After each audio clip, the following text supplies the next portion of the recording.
देखो यार, अगर तुम लोग यंग बक्स के फैन हो तो ये वीडियो तुम्हारे लिए होने वाली है, क्योंकि गाइस कोडी रोड्स और यंग बक्स को लेकर केविन ओवेंस का काफी बड़ा स्टेटमेंट आ रहा है।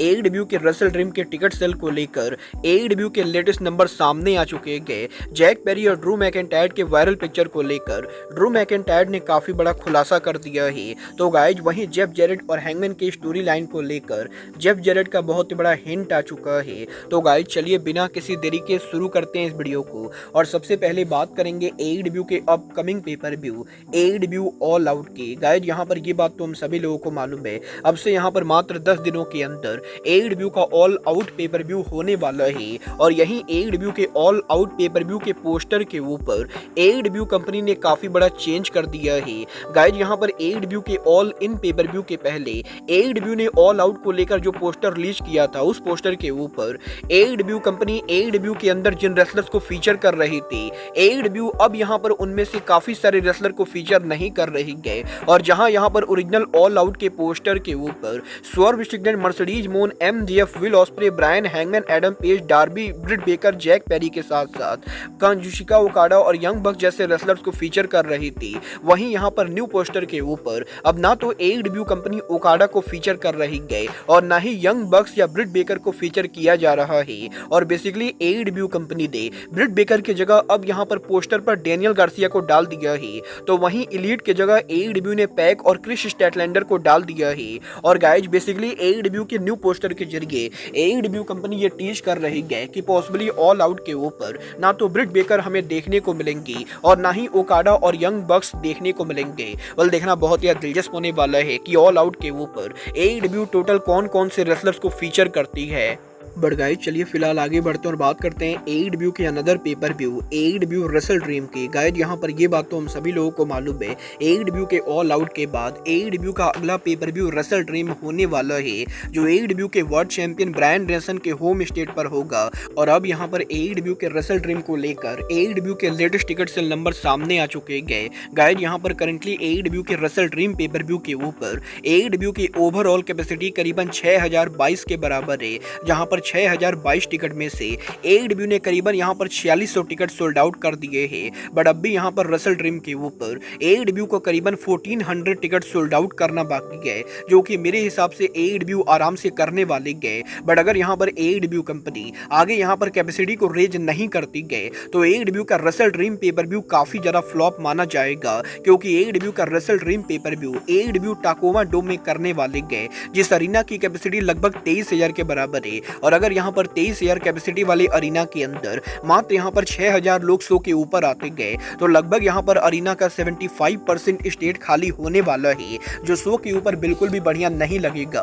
और गाइज इसीलिए मैं ये होप करता हूँ कि एडब्ल्यू के 6,000 टिकट सोल्ड आउट होने के बाद टोनी खान कम से कम इस शो के ऊपर 14,000 से 15,000 सीट को ओपन करे। बट गाइज चलिए फिलहाल आगे बढ़ते हैं और बात करते हैं एडब्ल्यू सुपरस्टार जेफ जैरेट की। गाइज यहाँ पर इस हफ्ते जेफ जैरेट के लेटेस्ट इंटरव्यू के ऊपर जेफ जैरेट ने एडब्ल्यू के अंदर उनके फ्यूचर स्टोरी लाइन को लेकर बात की, जहां पर जेफ जैरेट ने इस चीज को कंफर्म किया है कि ऑल इन के कसिनो गॉगलेट के अंदर हैंगमैन एडम पेज को कन्फ्रंट करने के बाद जेफ जैरेट और हैंगमैन एडम पेज की स्टोरी लाइन अभी यहां पर ओवर नहीं हुई गए और अब भी यहां पर एडब्ल्यू के अंदर जेफ जैरेट यहां पर हैंगमैन एडम पेज को नुकसान पहुंचाने वाले गए। और गाइस यहां पर जेफ जैरेट का ये कहना है कि एडब्ल्यू के अपकमिंग शिकागो में ऑल आउट पेपर व्यू के बाद जेफ जैरेट यहां पर हैंगमैन एडम पेज को उनकी औकात दिखाएंगे। वल देखना बहुत ही दिलचस्प होने वाला है कि एडब्ल्यू के अंदर क्या यहाँ पर स्वर्व स्ट्रिकलैंड और हैंगमैन एडम पेज के मैच के अंदर जेफ जैरेट की कोई इन्वॉल्वमेंट होती है या नहीं। बट चलिए फिलहाल आगे बढ़ते और बात करते हैं डब्ल्यूडब्ल्यूई सुपरस्टार ड्रू मैकिंटायर की।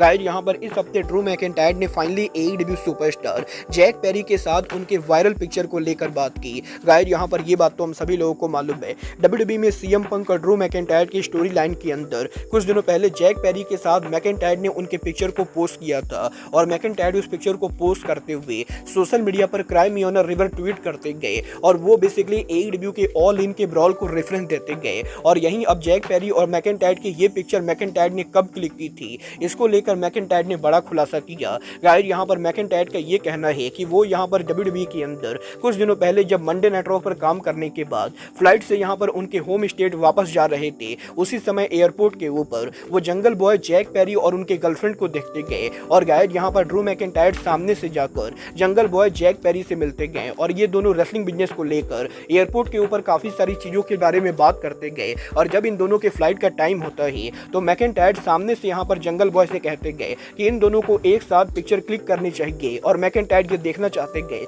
कि सोशल मीडिया पर इन दोनों का पिक्चर जब जाता है तो लोग का कैसा रिएक्शन होता है। और मैकिंटायर ने इस चीज को लेकर खुलासा किया कि इन दोनों के इस पिक्चर को जैक पेरी की गर्लफ्रेंड एना जे के द्वारा क्लिक किया गया था।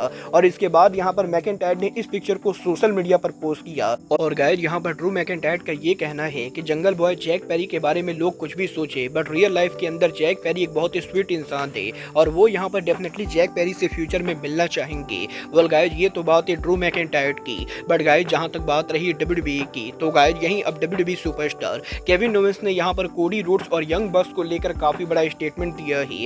गाइस यहाँ पर केविन ओवेंस का ये कहना है कि 2016 में जब कोडी रोड्स ने WWE को लीव करने का फैसला किया था उस समय कोडी रोड्स और केविन ओवेंस WWE में काफी करीबी दोस्त थे। और जब यहाँ पर केविन को ये पता चला कि कोडी यहाँ पर WWE को लीव करना चाहते गए तो गाइस यहाँ पर केविन ओवेंस ने कोडी रोड्स को कॉन्टेक्ट किया था और केविन ओवेंस ने कोडी से पूछा कि क्या वो WWE के बाहर इंडी रेसलिंग के ऊपर काम करने वाले गए। तो उसके जवाब में कोडी ये बोलते गए कि कोडी ने उनके पूरे करियर में WWE के ऊपर काम किया ही और उन्हें यहाँ पर ये मालूम भी नहीं गया कि इंडी रेसलिंग एग्जैक्टली होता क्या है। और गाइस यहाँ पर कोडी रोड्स ने केविन ओवेंस से हेल्प मांगी थी जिसके बाद कि केविन ओवेंस ने ये सोचा कि वो यहाँ पर कोडी रोड्स को किसी ऐसे इंसान के पास भेजे जिसे यहाँ पर इंडी रेसलिंग पर काफी एक्सपीरियंस है। और गाइस केविन ओवेंस वो पहले आदमी थे जिसने यहाँ पर यंग बक्स और कोडी की मीटिंग कराई थी। और क्योंकि केविन यहाँ पर इंडी रेसलिंग के ऊपर यंग बक्स के साथ लंबे टाइम तक काम कर चुके गए तो इसीलिए केविन ओवेंस को ये बढ़िया से पता था कि वो यहाँ पर अगर यंग बक्स के अंडर कोडी रोड्स को इंडी के ऊपर भेजते गए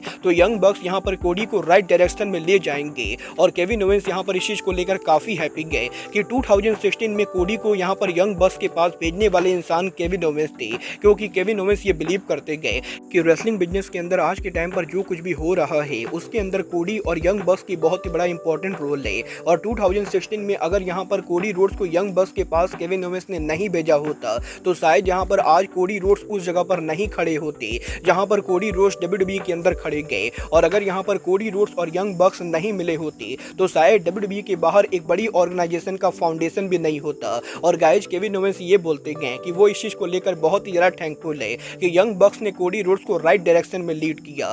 वेल गाइस ये तो बात है कोडी रोड्स और यंग बक्स की, बट गाइस चलिए फिलहाल आगे बढ़ते हैं और बात करते हैं AEW के tag team the Lucha Bros की। गाइस यहाँ पर ये बात हम सभी लोगों को मालूम है कि लूचा ब्रोज जल्द ही यहाँ पर AEW को लीव करके WWE को ज्वाइन करने वाले गए। और अब जबकि लूचा ब्रोज WWE को ज्वाइन करने वाले हैं तो गाइस यही लूचा ब्रोज के WWE के अंदर कोनन के मैनेज करने को लेकर कोनन का काफी बड़ा स्टेटमेंट आ रहा है। गाइस यहाँ पर कोनन का ये कहना है कि लूचा ब्रोज के WWE पर जाने के बाद उन्हें यहाँ पर जो सबसे बड़ी प्रॉब्लम फेस करनी पड़ेगी वो होगा लूचा ब्रोज का ऑन टीवी पर प्रोमो कट करना। और क्योंकि WWE कंपनी मैचेस के मुकाबले प्रोमो और स्क्रिप्ट के ऊपर ज्यादा फोकस करती गए तो गाइस इसीलिए लूचा ब्रोज को WWE के अंदर इस चीज को लेकर मेजर प्रॉब्लम हो सकती गए। बट अगर यहाँ पर WWE कंपनी चाहिए तो कोनन यहाँ पर WWE के अंदर आकर लूचा ब्रोज को ऑन स्क्रीन के ऊपर मैनेज कर सकते गए। और क्योंकि कोनन यहाँ पर लूचा ब्रोज को काफी करीबी तौर पर जानते गए तो इसीलिए कोनन डेफिनेटली WWE के अंदर जाकर लूचा ब्रोज को ऑन स्क्रीन के ऊपर मैनेज करना चाहेंगे। और कुछ इस तरीके से कोनन ने ये क्लियर कर दिया है कि वो यहाँ पर लूचा ब्रोज के साथ WWE के ऊपर जाना चाहते गए। वेल गाइस मुझे तो यहाँ पर नहीं लगता है कि WWE कंपनी कोनन को ऑन स्क्रीन मैनेजर के तौर पर लाने वाली गए। बट आपको क्या लगता है WWE के अंदर कोनन को लूचा ब्रोज का ऑन स्क्रीन मैनेजर बनना चाहिए या नहीं? आप लोग मुझे कमेंट करके बताएंगे। बट गाइस अब आज के इस वीडियो में बस इतना ही। मैं मिलता हूँ आपसे अपने अगले वीडियो में। बट गाइस तब तक के लिए goodbye, good night and bang.